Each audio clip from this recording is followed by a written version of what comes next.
I still remember the exact moment I got fired. The room was too quiet. Greg folded his hands over his chest like a disappointed school principal about to give a lecture. Except this wasn't about a missed homework assignment. It was about to take away everything I'd spent years building. "Jake," he said, soft but firm, "it's just not working out. Your performance isn't where we need it to be." 7 words.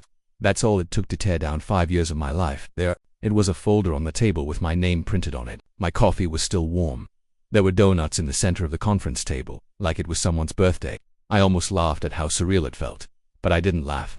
I just stared at Greg like I was trying to understand the words he'd just said in a foreign language, because they didn't make sense.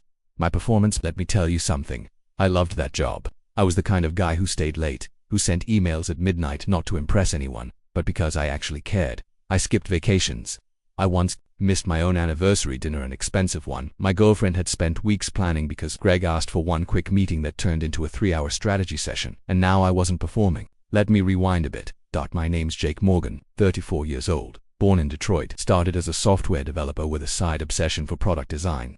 I landed the job at Versa 5 years ago when it was just Greg, a second co-founder, who's long since vanished, and a dream written on a whiteboard in a co-working space.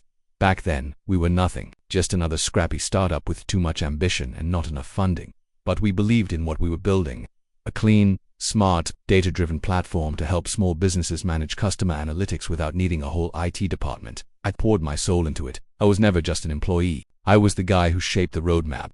I designed half the features with my own hands. When our lead front-end engineer quit during a product sprint, I coded 2 weeks straight just to hit deadline. No bonus, no thank you, just quiet appreciation. Or so I thought. Greg used to call me his right-hand man. He'd pull me into investor calls, lean on me when he was making hiring decisions, and vent to me about the board. I knew the company inside and out. I knew him inside and out, at least I thought I did. Looking back, there were signs that the company started growing fast. We got our Series B funding, hired a bunch of execs with shiny LinkedIn profiles, and everything began to shift. Greg started dressing like a TED Talk. He stopped answering my Slack messages. I'd walk by the glass conference room and see meetings I wasn't invited to. They'd laugh when I walked past. Maybe it was innocent, maybe not, but it stuck with me. Then came him. Carter, director of strategy, fresh out of Stanford GSB, wore designer sneakers and talked in buzzwords like synergy stack and paradigm shift. He didn't understand our product, didn't even try to, but Greg was obsessed with him. I'll never forget the first meeting we were in together. Carter interrupted me 3 times in 5 minutes. Then he took my idea, reworded it, and Greg nodded like it was genius. I should have seen the writing on the wall, but I didn't want to believe it. I told myself I was being paranoid, that I just needed to prove my worth again, so I doubled down, stayed later, took on more. The truth is, I was being slowly erased, pixel by pixel. Product features I designed were quietly shelved with no explanation. Meetings I should have led were reassigned. Suddenly, Carter was the one pitching roadmaps to the board. I kept telling myself, hold on, be patient. Greg knows what I've done. He knows I built this with him. I didn't realize the Greg I knew was long gone, replaced by someone chasing headlines and flashy titles. And on that rainy Tuesday morning, I walked into what I thought was a strategy session and walked out, fired. No thank you. No explanation beyond underperformance. I sat in my car afterward for over an hour. Didn't cry, didn't scream. I just stared through the windshield at the building I helped create from the ground up. It didn't feel real, but it was, and everything was about to change. I didn't sleep much that night. After Greg fired me, I just sat there in my car, the rain tapping against the windshield like a slow, sarcastic applause. The Versa building behind me glowed with that cold white office light. People were still inside, working, laughing, like I hadn't just been erased. Remember gripping the steering wheel so hard my knuckles turned white. My hands were shaking, not out of fear but rage, but it was the quiet kind. The kind that simmers, that tightens your chest, that makes you question everything. I'd dedicated 5 years to that place, and they tossed me like a broken piece of hardware. The worst part, the folder inside that stupid manila folder was a pre-printed severance letter, 1 month's pay. That's it, 1 month. No thank you, no reference letter, no grace, just a contract, like I was some intern they'd let go after a summer of fetching coffee. There was a line in it that haunts me even now. Termination based on underperformance and organizational restructuring. Underperformance. That word felt like a dagger, not because it was true, but because of how false it was. I had the metrics, I had the data, I had a trail of successful product launches that proved my performance, but truth didn't matter. Carter's fingerprints were all over this. I could see it now. He was the golden boy, shiny, clean, ambitious, in that corporate ladder-climbing kind of way. He didn't care about the product, he cared about optics, about strategy decks and slide transitions and saying things like pivot verticals. I wasn't a threat to the company, I was a threat to him and Greg. Greg didn't even fight for me. He stood there, folded arms, avoiding my eyes. After all we'd been through, after all the sacrifices I'd made, he let it happen. Hell, he approved it. There was a moment just before I walked out of that room when I paused. I looked at him. I wanted to say something, anything. I wanted to remind him of the early days, of sleeping on beanbags in the break room, of our first investor pitch, of the time we fixed a bug on Christmas Eve with 2 Red Bulls and a promise that someday this will be worth it. But I said nothing, because I realized something in that moment. He remembered. He just didn't care. Went home in a daze. My girlfriend, Emily, was on the couch when I walked in. She smiled and said, "Hey, you're home early." I forced a smile and said, "Yeah, decided to work remotely today." I couldn't tell her, not yet. I didn't want to see that look of pity, that soft concern in her eyes. I needed a day, just one day, to figure out what the hell just happened that night. I stared at the ceiling until 4 a.m. Everything felt upside down, like someone had taken my life, crumpled it up and tossed it out the window without warning. My phone buzzed. It was LinkedIn. A new post from Carter Taylor, excited to announce my promotion to Chief Innovation Officer at Versa, honored to help shape the future of this incredible company. I stared at the screen for a full minute, my jaw clenched. My hands started shaking again. So that was it. That was the new direction. They cleared the path for him, and I was the obstacle. That post was the final slap in the face. He didn't even wait a week, didn't even try to hide it. My firing was his promotion, and Greg silent. Not a call, not a text, nothing. I was gone, erased, like I never existed. I stayed in that dark space for days, applied to jobs I didn't want, ate food that barely tasted like anything, spent hours staring at blank Google Docs, trying to write a new resume that didn't feel like a lie, because deep down I didn't want another job. I wanted my job. I wanted justice, but mostly, I wanted revenge, and I had no idea that it was already on its way, faster than anyone expected. The days that followed were a blur, not fast, not slow, just heavy, like walking through water. I tried pretending everything was normal. Woke up, made coffee, sat in front of my laptop, opened fake tabs, job boards, resume templates, design portfolios, but I didn't click anything. My fingers just hovered over the mouse like maybe something would magically fix itself if I stayed still long enough. Don't Emily noticed. "Of course, you okay?" she asked one morning, setting a mug beside me. "You've been quiet lately." I forced a smile, just thinking about next steps. But what I was really thinking was how one man with a suit and a signature had shattered 5 years of my life in 15 minutes. Every job post I saw made me feel sick. Nothing felt right. Nothing felt like mine. I'd been at Versa since the beginning. That place was part of my identity. It was more than work, it was legacy. Or so I thought. In reality, I was disposable, replaceable, another name on a spreadsheet. I spent most of my nights staring at the ceiling or walking circles around the apartment. Sometimes, I opened up old design files just to look at something I built, like proof I actually existed. Then came the night that changed everything. I was scrolling through Reddit, killing time, killing thought.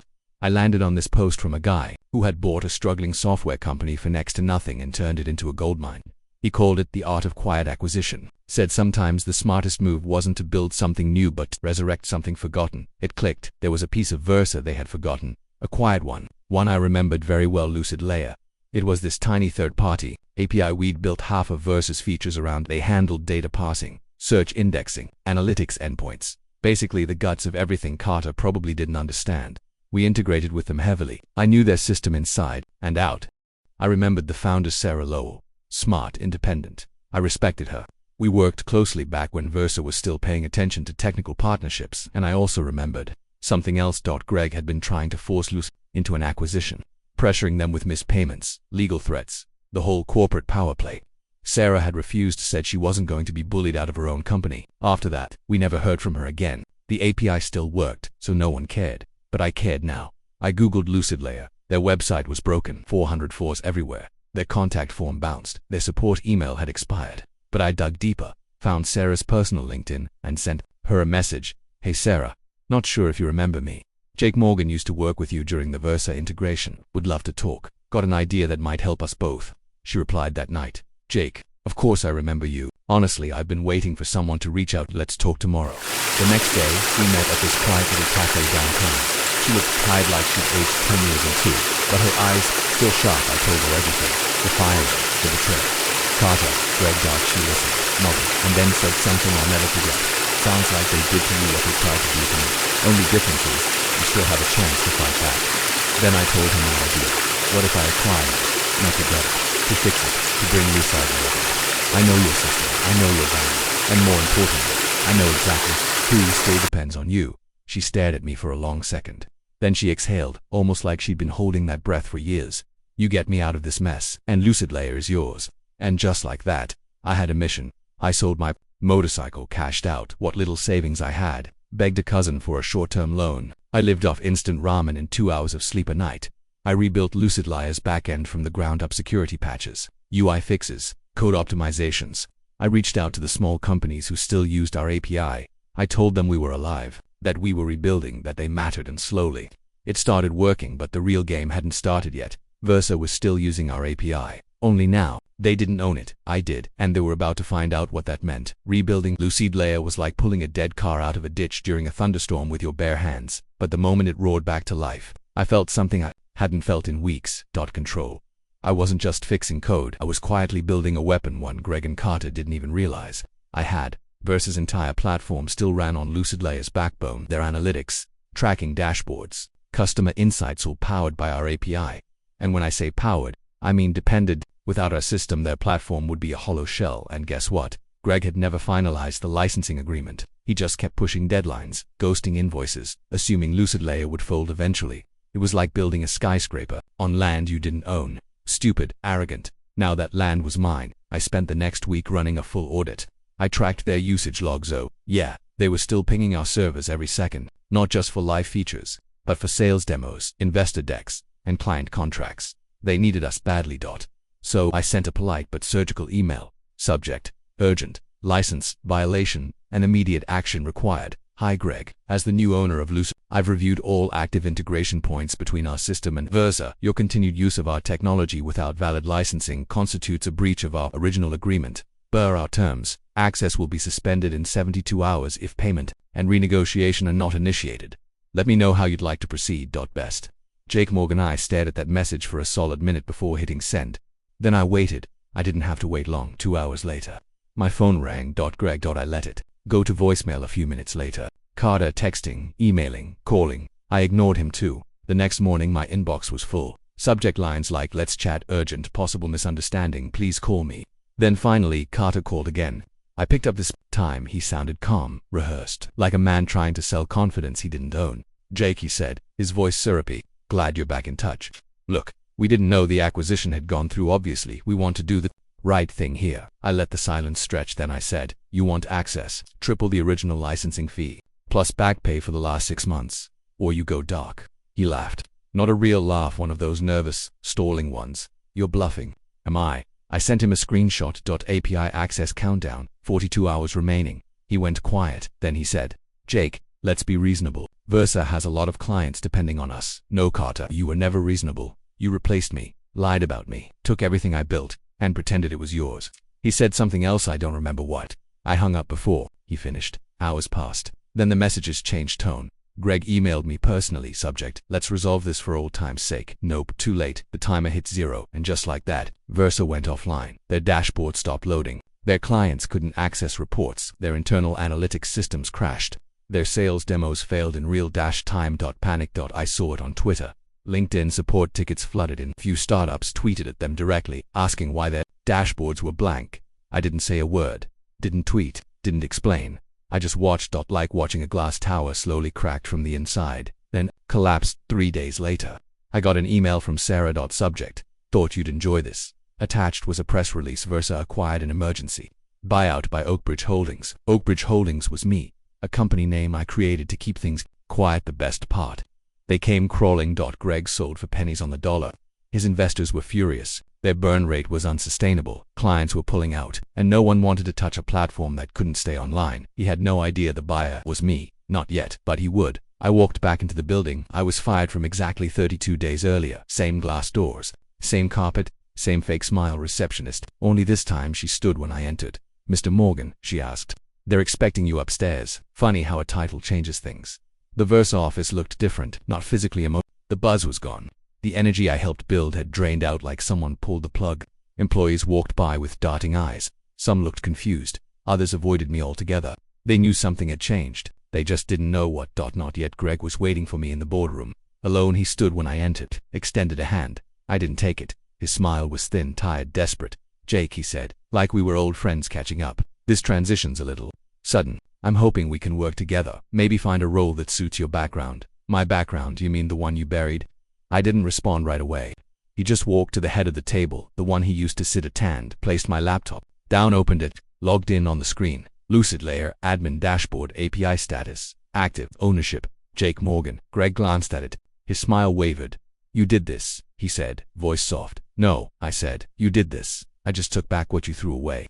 He sat down slowly, like the weight of everything was finally catching up to him. He looked older than I remembered. Paler, this company, it's still got potential. Exactly, I said, and under new leadership it might even realize it. He nodded, defeated. The man who once called me his right hand, now signing away control to the person he once discarded like a broken stapler that day. I officially took control of Versa. Publicly it was a quiet acquisition. Internally, a reckoning. Carter, gone. Word is he tried to shift blame for the crash onto Greg, but Oakbridge Holdings, my holding company, refused to renew his contract. I didn't even need to fire him. He walked himself out. The rest of the team, I sat down with every department, one by one. I listened, took notes, found the people who at heart who were loyal, not to Greg or Carter, but to the product, the mission. We started rebuilding, not just the software, the culture. I reopened roles that had been cut, promoted people Carter had overlooked, cleaned house where it was needed, gave credit where it had long been stolen, and I made one rule: no one gets erased, no more politics, no more backstabbing. You contribute, you're valued, period. I didn't tell many people what really happened. Most just assumed Oakbridge Holdings was some outside investor that saved Versa at the last minute. But a few my people knew. The engineers who were there in the early days, the interns I stayed late with Sarah, they knew, and that was enough. Emily cried when I told her, not out of sadness, out of pride. I finally told her everything. The firing, the lie, the rebuilding. She just shook her head and whispered, "You really did it." Yeah, I did. Greg sent me one last email about a month after the handover. Said he was grateful for the opportunity to see his creation live on. Asked politely for a recommendation letter. I never replied. Instead, I printed it out and pinned it to my corkboard right above my desk, beside a photo from our first launch day years ago. It's not revenge. It's a reminder of who I became. These days, Versa is stronger than ever. Our user base has tripled. Clients trust us again. Investors returned, cautiously at first, then eagerly. But I don't care about the funding anymore. I care about respect and earning it back the right way. There's a strange satisfaction in reclaiming what you built with your bare hands. Not